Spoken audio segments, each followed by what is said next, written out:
Значи, како што кажав, ние веќе во Ману се работи на оваа студија.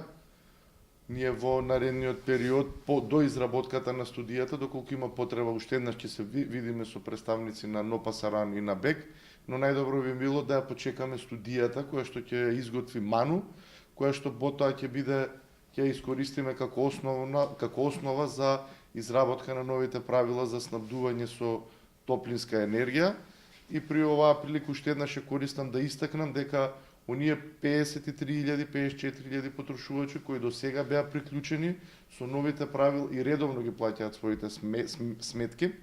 и ги користат услугите на топлинскиот систем за енергија, на ниту еден начин нема да бидат оштетени со новите правила за снабдување со електрична енергија, бидејќи не е фер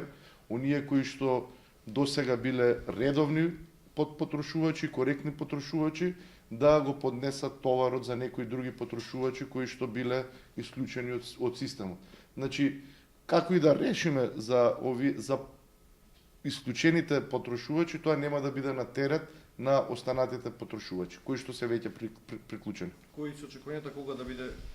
биде готова? Па јас очекувам некаде во текот на февруари да биде готова студијата, а потоа веднаш потоа ние ќе ги донесеме правилата за снабдување со топлинска енергија.